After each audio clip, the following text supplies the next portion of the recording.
한국은 정답을 원하는 사회잖아요. 우리가 면접을 볼 때나 뭐 그럴 때도 그 면접관이 물은 그 질문의 의도가 무엇이고 어떤 답을 얘기해야지 면접관이 흡족해 할까, 그런 생각들을 많이 하잖아요. 제 생각을 많이 물었던 적은 별로 없었던 것 같아요. 미국에서 이제 기자 생활을 하면서 느꼈던 거는 제 의견을 많이 궁금해하는, 그래서 너는 어떻게 생각하는데, 그게 굉장히 중요한 것 같아요. 그러니까 기자뿐만 아니라 어떤 영역에서 일을 하든지 본인의 영역에서, 그리고 그 영역의 주변의 것들을 바라보는 분명한 좀 뷰가 필요하다라는 건 생각이 들어요.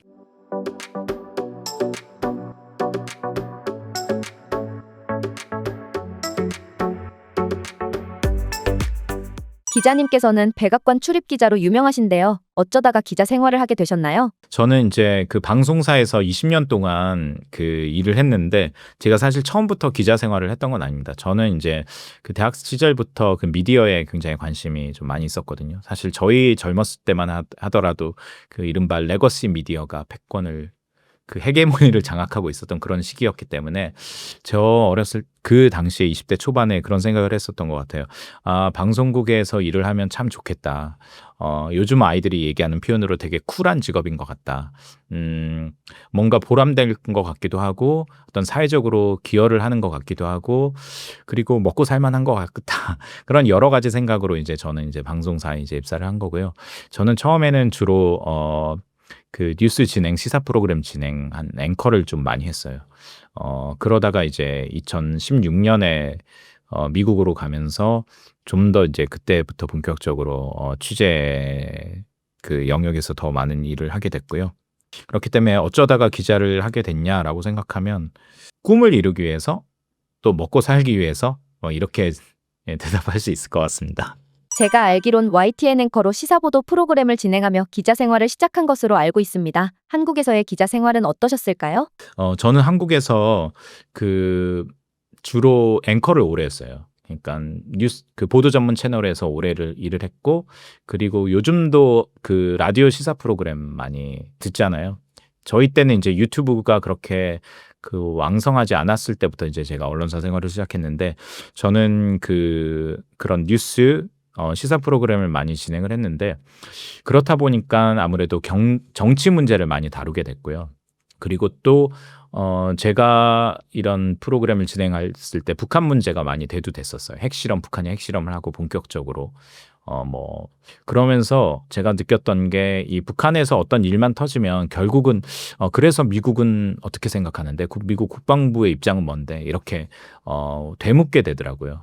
근데 저는 그 전만 하더라도 미국이라는 데를 한 번도 가본 적 없었거든요. 머릿속으로 항상 궁금했어요.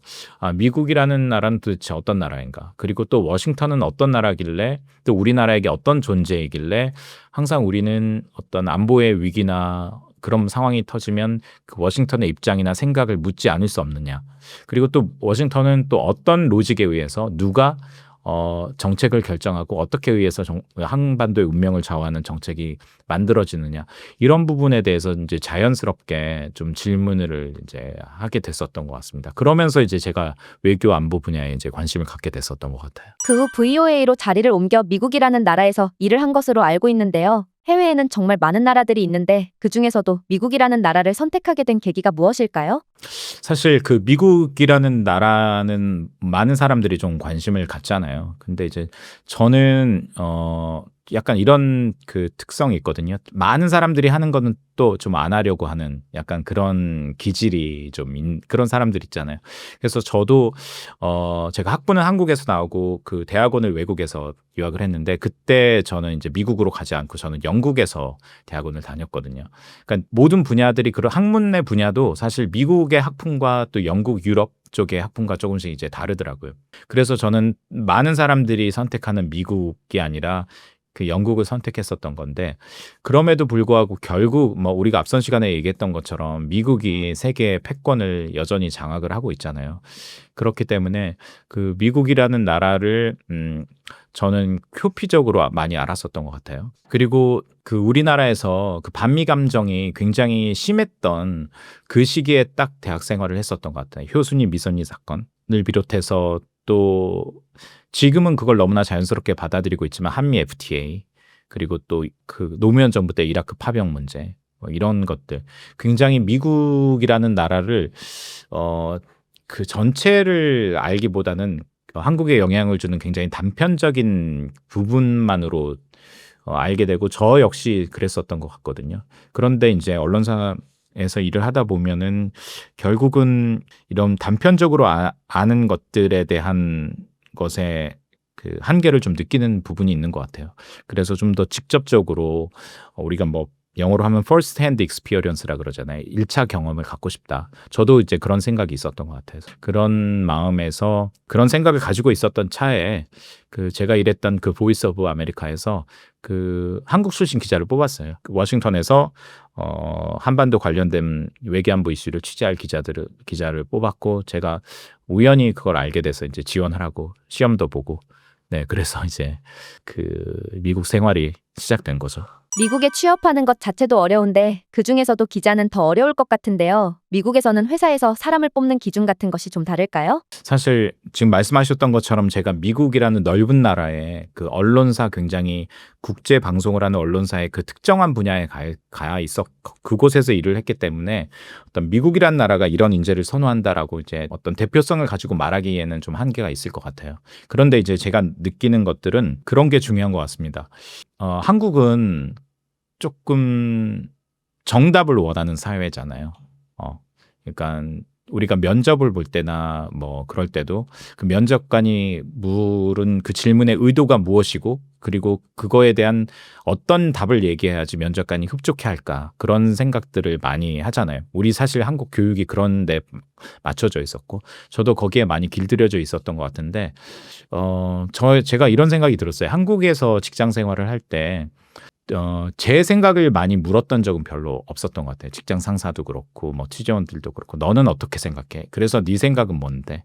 뭐 이런 것라기보다는 그냥 뭐 이걸 해라 저거 해라라고 생각을 했었던 것 같은데 제가 미국에서 이제 기자 생활을 하면서 느꼈던 거는 제 의견을 많이 궁금해하는 그래서 너는 어떻게 생각하는데 그게 굉장히 중요한 것 같아요. 그러니까 기자뿐만 아니라 어떤 영역에서 일을 하든지 본인의 영역에서 그리고 본인의 그 영역의 주변의 것들을 바라보는 분명한 좀 뷰가 필요하다라는 건 생각이 들어요. 그건 미국뿐만 아니라 우리가 흔히 말하는 글로벌 사회에서 글로벌 인재라고 할 때 중요한 게 그 부분인 것 같아요. 본인의 생각 그리고 두 번째는 문제 해결 능력. 이거는 저 같은 경우는 사실 적지 않은 나이에 미국에 이주를 한 거잖아요. 그렇다 보니까 사실 제가 처음에 갔을 때 기자 생활을 언론사 생활을 오래 하고 미국에 갔습니다만 수습 기자가 된 그런 기분이었었거든요. 왜냐하면 취재원도 한 명도 없고 새롭게 취재원을 만들어야 되고 그리고 사실 당장 지리도 모르고 막 이렇다 보니까 그러니까 모든 문제들이 한국에 있었으면 너무나 당연했었을 그런 일상의 문제들이 저에게는 다 일상의 일들이 일상의 문제로 다가왔었던 것 같아요. 그러니까 그 젊은 친구들이 해외 이주하거나 유학 가거나 이민 가거나 취업할 때 저랑 비슷한 생각을 많이 할 거예요. 일상의 당연한 일들이 본인들에게 이제 문제로 다가올 텐데 그런 것들을 어떻게 해결하느냐가 굉장히 중요한 것 같아요. 그리고 그 문제를 해결하는 방법은 딱 하나만 있는 건 아닌 것 같거든요. 그렇기 때문에 주변의 사소한 문제에서부터 큰 문제까지 우리 젊은 친구들이 그런 그 문제 해결하는 능력들 그런 연습들을 좀 많이 한다면 그 낯선 환경에 놓여졌을 때도 그게 경쟁력이 되지 않을까 생각합니다.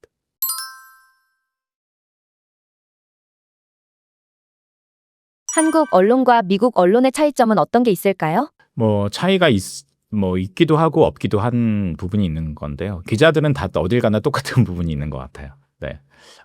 사실 기자의 관심사는 어떤 인물, 어떤 조직의 문제잖아요.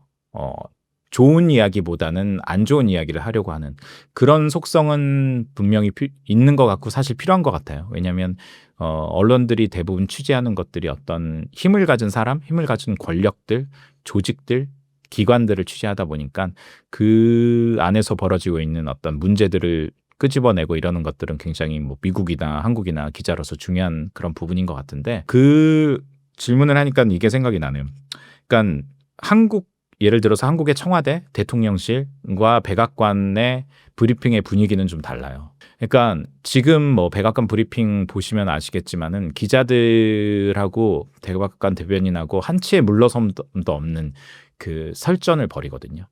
기자라고 해서 봐주지 않고 대변인이라고 해서 봐주지 않고 굉장히 치열하게 자기들의 논리 주장들을 펴면서 난상 토론들이 벌어지곤 해요. 그런 게 굉장히 너무 익숙하고 당연하게 생각하는데, 근데 한국의 그 기자실 뭐 다 모든 기자들이 그런 건 아닙니다만, 그거에 비해서 이제 한국의 주요 정부 부처, 뭐 권력 기관의 어떤 브리핑은 그거보다는 좀 덜 치열한 것 같아요. 이건 뭐 단순히 기자들의 잘못이라기보다는 한국이 조금 질문하고 답하고 논쟁하고 토론하는 거에 있어서 불편해하는 그런 문화들이 조금 있잖아요. 특히 기자들은 그런 것들의 불편함을 갖지 말아야 되는데 한국은 확실히 그런 부분에 있어서는 미국과는 좀 다른 것 같습니다. 기자님은 한국과 미국에서 다양하게 커리어를 쌓아 올리셨는데요. 요즘 취업 시장에 있는 젊은 세대들에게 커리어에 도움이 될 방법 같은 게 있을까요? 그러니까 저는 방법이 지금 와서 생각하는 게 길은 하나만 있는 게 아니다라는 생각이 들어요. 저 같은 경우는 물론 더 제 분야에 오랫동안 일하신 선배님들이 계십니다만 저는 이제 대학 졸업하고 취업하고 여러 군데 뭐 직장을 옮기기는 했습니다만 한 분야만을 바라보며 일을 했었잖아요. 이런 건 있는 것 같습니다. 결국 그 사람이 바라보는 대로 가게 돼 있는 것 같아요. 그러니까 우리가 이쪽을 바라보면서 저쪽으로 갈 수는 없잖아요. 결국은 속도의 차이는 있을 뿐이지만 저쪽을 바라보면 저쪽으로 가게 되잖아요. 저도 사실 제가 바라봤던 방향으로 속도나 어떤 이게 꾸불꾸불한 길이냐 비단길이냐 이런 거의 차이만 있었지 결국은 그 방향으로 갔었던 것 같거든요. 그렇기 때문에 이제 우리 젊은 친구들이나 후배들도 그런 거 물어보면 네가 원하는 게 분명한 방향이 있고 그리고 그것을 바라보면서 가면은 결국에는 그 근사치에 가 있을 것이다라고 얘기를 하는데 그거 플러스 저는 그 얘기는 해줘요. 중간중간에 네가 바라보는 것이 네가 정말 원하는 것이 아닐 수도 있다라는 점검은 좀 해봐라. 저 같은 경우는 그 점검을 굉장히 뒤늦게 했거든요. 그렇기 때문에 그 두 가지가 좀 필요한 것 같아요. 어떤 한 곳을 바라보고 일관되게 그곳을 향해 가는 것들이 필요하면서 동시에 이게 정말 내가 원하는 건가? 또 이 길만 있나? 라는 것들을 조금 더 퀘스천해보고 그래야지만 이제 좀 삶이 좀 더 풍성해지고 나중에 후회하지 않지 않을까라는 그런 생각이 듭니다. 한국과 미국 물가를 비교하면 미국이 높다고 알고 있는데요. 미국에서 돈 모으는 건 어렵지 않을까요? 이건 지역의 차이가 아니라 사람의 차이인 것 같아요. 저는 기본적으로 돈을 잘 못 모으는 사람이거든요. 그래서 한국에 있을 때보다 미국에 있을 때가 물론 그 물가나 환율의 차이는 있겠지만 벌이는 좋긴 좋았는데 그렇다고 해서 많이 모았느냐라고 보면 그건 아닌 것 같고 그거는 정말 개인의 어떤 차이인 것 같아요. 그리고 다만 이런 건 있는 것 같습니다. 그러니까 제가 느꼈던 것 중에 하나가 한국에 왔을 때 제 주변에 보니까 그 이른바 투잡을 하고 있는 사람들이 굉장히 많더라고요. 그러니까 그 투잡의 패러다임은 저희 세대 때는 사실 많지는 않았었거든요. 그러니까 한 직장에서 이렇게 쭉 올인하고. 근데 지금 보니까 젊은 친구들은 이것저것 많이 시도해보고 이러는 것들이 있는데 저는 그걸 굉장히 긍정적으로 보고 있거든요. 그러니까 미국만 하더라도 제가 있었던 곳이 그 BOA가 국영 방송이었기 때문에 연방 정부였거든요. 그래서 이제 저희 법적 신분이 연방 정부 공무원이었어요. 근데 사실 한국 같은 경우는 이제 공무원이라고 하면 겸직이나 투잡이 가능할까라고 생각하면 도저히 생각상을 할 수 없잖아요. 그런데 저희 동료들 같은 경우는 뭐 엔지니어 같은 경우는 풀타임으로 공무원으로 일을 하면서 오후에는 밤에는 우버를 몬다던가 이렇게 그렇게 하더라고요. 그러면서 저는 그걸 신기하게 봤었거든요. 저는 물론 하나의 일 하기도 굉장히 벅차긴 했습니다만 그렇기 때문에 특히 좀 젊었을 때는 이렇게 여러 가지 직업 세계를 다양하게 좀 경험해보고 이러는 것들이 되게 좋은 것 같아요. 그걸 통해서 좀 나한테 좀 맞는 거를 좀 알 수 있고 또 시장이 어떻게 돌아가는지도 좀 알 수 있잖아요. 네. 그런 부분에 있어서 저는 굉장히 좀 아쉬움이 있었던 것 같습니다. 요즘 해외로 일하러 가고 싶은 젊은 층이 많은데요. 이런 분들에게 드릴 조언이나 팁 같은 게 있을까요? 저한테 이런 질문들을 되게 많이 하거든요. 예. 근데 일단은 해외에 나가보고 싶다라고 생각하면 저는 그걸 국내에서 고민하기보다는 일단 나갈 수 있으면 그 방법을 찾아서 나가보라고 얘기를 하는 스타일이에요.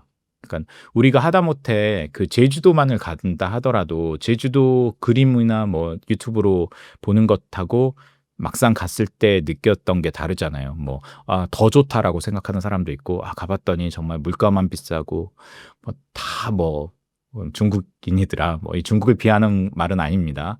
막 그런 것처럼 사실 내가 해외에 나가보고 싶다라고 생각을 하면 일단 나가보라고 하고 싶어요. 그 행동에 옮기는 것부터가 저는 어떤 훈련이고 공부라고 생각하거든요. 왜냐하면 우리가 뭐 제주도는 뭐 여권 없이 비자 없이 갈 수 있지만 많은 나라가 그렇진 않잖아요. 우리가 조사도 해야 되고 뭐 그런 거부터가 어떤 공부고 경험이다 보니까 저는 그런 생각이 있으면 저는 꼭 해외에 나가야 된다라고 생각하진 않거든요. 국내에서도 충분히 잘할 수 있고 사실 달라진 게 한국의 1등이 세계 1등이 되는 경우가 많다 보니까 한국에서도 잘해도 충분히 뭐 저는 의미가 있다고 생각하는데 하지만 내 마음속에 저 한국 밖에서 뭔가 해보고 싶다라는 생각이 있다면 저는 한 살이라도 어렸을 때 나가서 한번 직접 경험을 해보고 아니면 돌아오면 되고요. 저처럼.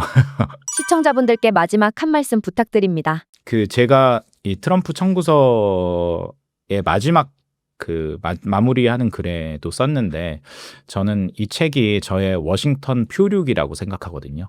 그러니까 우리가 표류라는 거는 한 곳에 정착하지 않고 이렇게 왔다 갔다 하는 거잖아요. 저도 워싱턴에서 8년 동안 있으면서 내가 표류한다라고 생각을 했었던 것 같아요. 왜냐하면은 제가 한반도나 이 한미 관계를 취재했었다고 했잖아요. 한국에서도 이런 문제를 분명히 다뤘는데 그때는 제가 한국의 관점에서 기사를 썼잖아요. 그러니까 저의 주어는 한국은 뭐 한국의 땡땡땡 대통령은 뭐 이렇게 기사가 시작됐다면 미국에서는 이제 그게 바뀌는 거예요.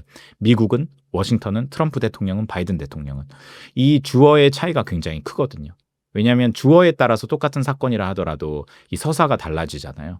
그러니까 저 같은 경우는 새로운 주어를 가지고 취재하고 기사를 써야 됐기 때문에 표류할 수밖에 없었다고 생각하거든요.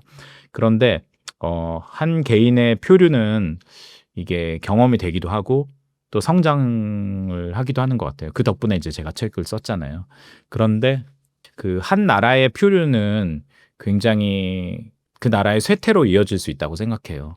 그러니까 근데 지금 앞서서도 얘기했듯이 지금 우리나라를 둘러싼 주변 정세가 굉장히 혼란스럽잖아요. 어떤 분들은 뭐 구한말 시대를 비유를 하기도 하는데 그게 굳이 뭐 과장됐다고는 저는 보지는 않거든요. 그때 구한말 때는 우리나라의 외교가 굉장히 표류했잖아요. 주어 없이 정처 없이.